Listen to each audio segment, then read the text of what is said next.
Download the AllStar app.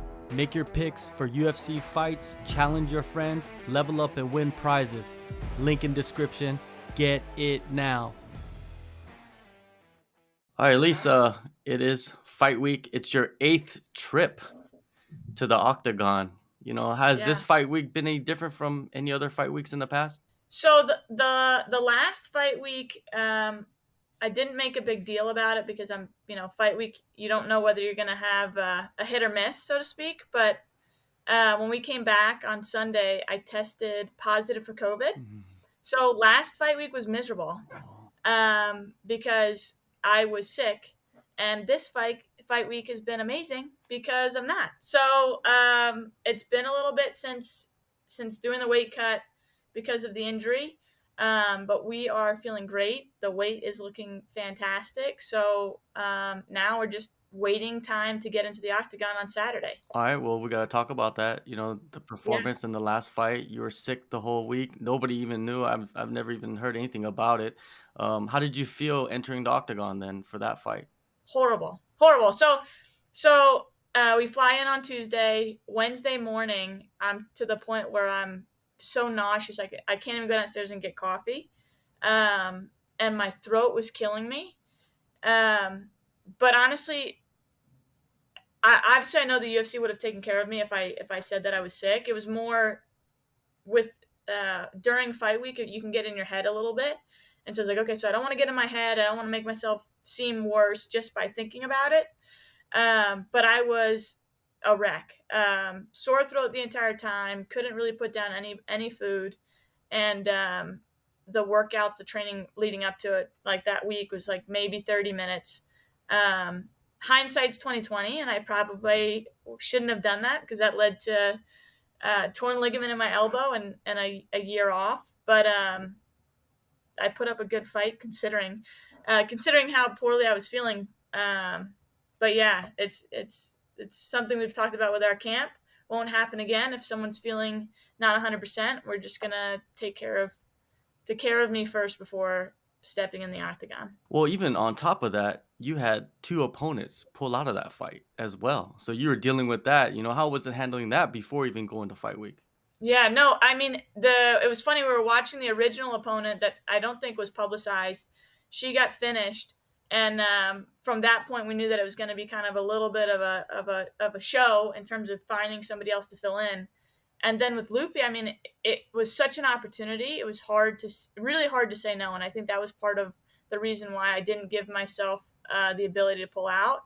But I I didn't mind the matchup, to be honest. I know that looking at it, I didn't have the night of my life, but we looked forward to that matchup, and if it comes across our way again, we'll do that one again. And I'm pretty sure the on the broadcast in this fight, during the fight, the commentator is going to talk about that, and it will explain a lot to the people that don't know. Yeah. I hope so. If not, at the very least, it has been quite a bit of fights now in the UFC, and each one is different going into a fight camp, and this one is something where the contrast between last fight and this fight is so severe and so high. I'm really just looking to put on a show to prove to myself what I know that I can do, and I'm excited to showcase the difference on Saturday for sure. And the arm, you had torn ligaments. Like, did that take a really long time to heal, or what was the situation? So yeah, so we get done after that fight, and the doc was like, "Hey, you're probably gonna want an MRI for that elbow." I looked at the photos later, and it makes sense because it was pretty much sideways. But the swelling went down, and so I didn't get it checked out for like a month because I didn't think anything was wrong. I literally got the MRI because I was like, I just want to make sure that I'm good to go for training. And so it was like 30 days after the fight, no, maybe 2 months. It was like November. I ended up getting the surgery, but it was a full torn ligament of the UCL, partial tear somewhere else, and tendonitis. So they went in, reattached the ligament to the bone, put another artificial ligament on top. The healing process was not so long as about 6 months. So since May, I was good to train 100%. But yeah, it was something. First surgery, crushed it. and ready to be back. Nice, nice. Like you said, the Loopy fight was, an opportunity you couldn't pass up because Loopy was on the rise. She was like, been talked about a lot. You beat her, that puts you in a whole different situation. But now you got Jessica Penne, a former title challenger, which is even better sometimes when you look at it. Thoughts Yeah. on her and the fighting style that she has? So I mean, she's very unique. She obviously has her skill level in grappling. She's very high level grappler. Somebody that's given Loopy a problem, Lukbumi a problem. So we're talking top 15s, top strawweights. So her style is very unique. So that was something that we went into camp and wanted to make sure that we addressed. Um, Obviously a veteran, so I got to be make sure that I have my head on and thinking straight. But we're excited about the matchup. Appreciate a challenge, and really honestly appreciate a skilled, a high level fighter for this next fight for sure. Yeah, it's no secret that she has trouble with strikers. You're a striker, and if you look at her past performances, like especially the Emily Takot fight, like if you look at that, she kind of really shows, like Emily kind of shows, like okay, this is the way to beat Jessica Penne.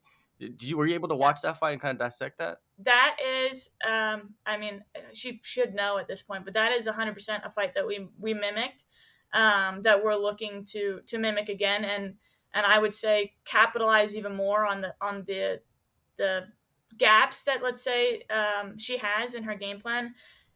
Again, very skilled, high level fighter, but if we're looking grappling to striking, those low kicks are going to be the story for me. So that's going to be the game plan Saturday. You mentioned about getting back into training, like you said, May, something like that, like Hmm. full blast Yeah. training. So, was there any like hiccups or whatnot with the arm? So it was interesting because the range of motion came by really quick, because it is a ligament that you don't really use. So I was doing like tricep extensions while it was broken. I had no idea. Yeah, not the smartest thing. UFC fighters aren't the smartest. We're really tough, but not very smart. But yeah, so the range of motion came back pretty quickly. It was in those severe extension points where there was a little bit of pressure. But in terms of getting back to 100%, we did it exactly the way Dr. Osei wanted us to go. And as soon as we started training, we knew that there was going to be some push and pull points where you got to put a little bit more and then pull back for a little bit. But I was very happy with the rehab and with the recovery. And this has two ligaments on it, so good luck anybody else trying to pull off a left arm bar on me. It ain't gonna happen. Well, women, it seems like they just much more flexible than men. Like it's just, I guess it's just what biology, right? I mean, we've definitely pushed the limits a little bit. I know. So I had a wedding last Saturday, and I'm known for splits when we start getting a little bit more relaxed, and that was something that I did on Saturday. So I think yes, I think females are a little bit more flexible, and it means that if you go for a submission, it has to be really well in there because otherwise you're not going to get it. We're going to be pretty tough about it. Yeah. So 7 days before your fight, you got married during a Yeah, fight camp. How was it yeah. handling all of that, juggling that? It was crazy. I won't do it again. So it's a wedding is one and done. It was great. My partner was great about it. She understood the entire time. Training takes precedence, and she did whatever she could to help me out, making it easy on me.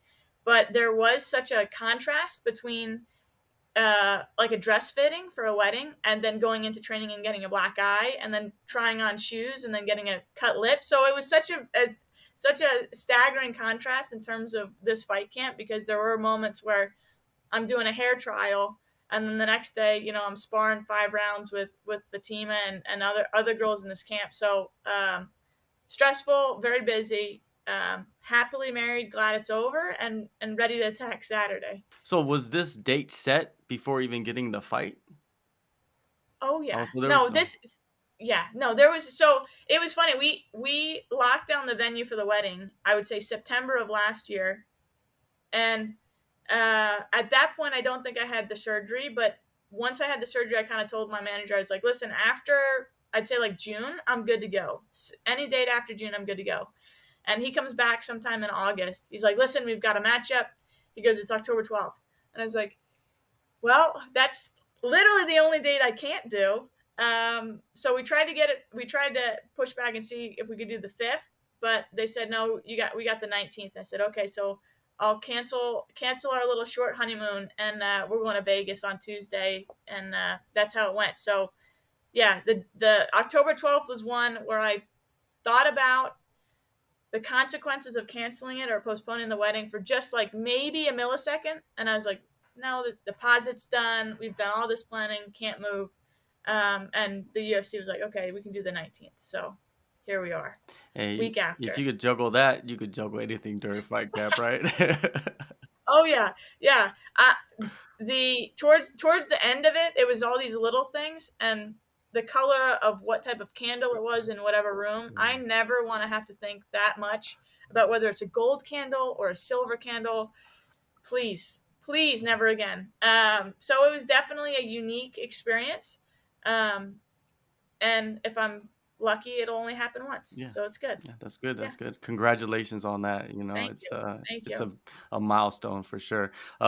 Now you said, you mentioned Fatima, is that one of the Yeah. main people you prepared with? Who else did you prepare with? So obviously Kickside is where I prepare my school, but we try to get obviously those high Mm, level female fighters as well. And so Carnicella MMA is somewhere in Clifton, close to Fatima and Aaron's camp, and we've been able to put some sparring sessions together and some good work. So Fatima, Mariah, Vicky, a lot of the females that are up there in the north, I would go there once, twice a week and get some solid rounds in to elevate the game, mhm. and get kind of those good looks from high level grapplers. Yeah, it seems like, in that region, in that area, like, a lot of people do cross train and they do help each other out even at the highest level. Oh, it's been a godsend. Honestly, I started in 2019, and that's where we met Paul and Mariah from Carnicella, and then Fatima and Erin have kind of been a part of that little group now for probably I'd say within the last year or two. But it's really nice to be able to have that camaraderie and that understanding that we're all trying to get better, and in order to get better, you got to be against people that are better than you or give you kind of challenges as well. So it's been good. What's your expectations in this one against Jessica Penne?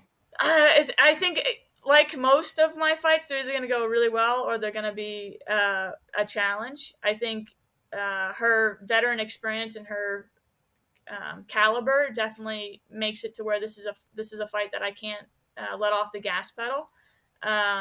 But like you mentioned with Emily Dakota, we looked at that game plan and we're implementing that to the best of our ability with a few extra add-ins there of my strengths as well. But it's gonna be a good fight. There's gonna be a lot of exchanges, and I'm looking to put a stamp on it as firmly and as confidently as I can. The kick, the side kick. Well, your school is called sidekick, right? You do have a pretty Yeah, yeah, yeah, phenomenal yeah. sidekick. Like it's like it comes out of nowhere sometimes, you know. And I think a lot of your opponents are really shocked by it. I don't even really think about it when I throw Yeah. it, to be honest. So it's funny because my training partners all know it, and when I get in that stance, they know it's coming, Mhm. and they still can't do anything about it. I think in the fights, it comes when I see it, Mhm. and so it's definitely one where it is a huge tool that I can use. But it's funny, I don't necessarily go in there thinking that I'm going to throw a side kick. It's just that foot goes there, and I see the stomach's wide open, and I'll hit you to where your back's hitting the cage. So yeah, we'll be using some side Mhm. kicks a little bit in here as well. Absolutely. Yeah, if you hit that right, you break someone's rib pretty Oh devastating. yeah. Oh yeah. Yeah. And the spin sidekick is one that I think Joe Rogan called me out on it. One fight where he's like, I'm staffing my head too early, Mhm. so I'm showcasing the kick. So we've been practicing that since his remarks. But the spin sidekick is great too Mhm. because a lot of times when they're going towards that outside, right towards my left side, that spin sidekick Mhm. is available there because it's less of a turn at that point. So a lot of times when they start circling away from my right hand, they're actually feeding that spin sidekick. Um, so we'll see where she chooses to move, and I'll be happy to oblige. We need a video of you and Joe Rogan doing the spinning side. We need it. We got it. He has a really strong. I'm sure he could tell me some tips for it. Yeah. My I know I've got a solid lead leg sidekick Mhm. that can stick some people. The spin side gig, yeah, I'll have to get with Joe Rogan, and he'll have to show me how it's done because he makes that bag run when he Yeah, kicks it with a spin man. side kick. Yeah. Yeah. Well, a couple days from now, you get to compete again, UFC Yeah. Apex. At least thank you so Oh, much for yeah. taking the time. I know it's a busy week, but like you said earlier, I didn't even think you said it in the interview, but off interview, you said the weight's good, everything's cool, and Weight's good, everything's good. We're just biding time at this mm, point. Wait until 8 o'clock in the morning to get all dressed up and stepping on a scale. nice. Well, all the best in the fight coming up, and Thank congrats you, thank you. again on the marriage and happily ever after. Absolutely, absolutely. Thank you so much.